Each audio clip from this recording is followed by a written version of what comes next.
follow up on Kelly's question. And I won't mess that up today. On the corporate angle, is there any expectation that this is going to affect the executive order on surveilling the U.S. companies and what they're doing in China and their I know of no operations such there? change to that executive order. Okay, and then is there, and just, you said a moment ago that there's no knowledge of a U.S. balloon or other craft over Chinese territory, just being cognizant of the fact that China has a different definition of what their territory is than the United States. Is there any U.S. surveillance aircraft over Taiwan, over the South China Sea that would fit into that? There is no U.S. surveillance aircraft over Chinese, in Chinese airspace. Okay, even Chinese claimed airspace. There is no U.S. surveillance aircraft in Chinese airspace. Okay, and then just finally, is there any new formal approach that's being developed as far as how you're going to deal with these things on a systematic basis going forward? Is there a Well, review?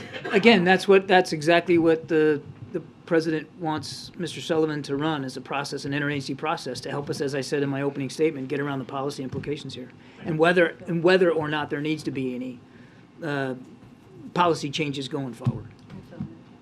Thanks, John.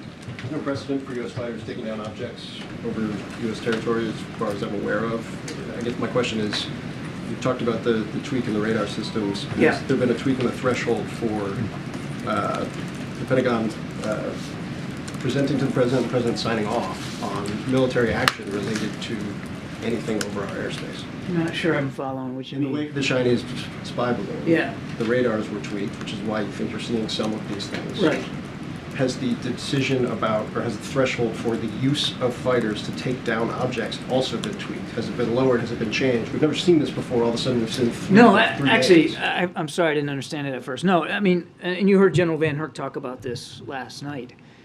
He's using established protocols to engage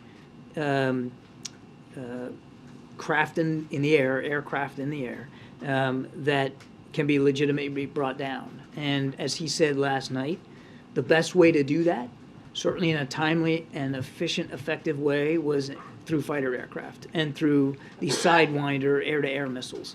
And they looked at, and he talked about this, they looked at other options to try to bring them down, to include gunfire, but that would have presented a greater risk to the pilots themselves.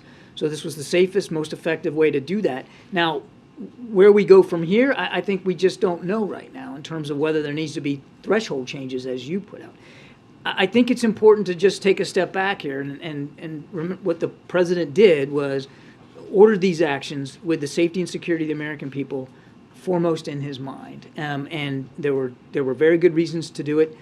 The military then, once given an order, determines how they're going to execute that order.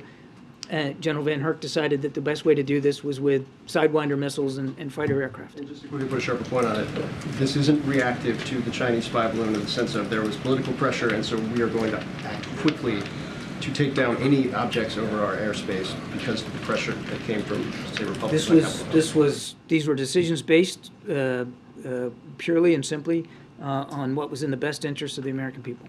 Good job. Thanks. That's great.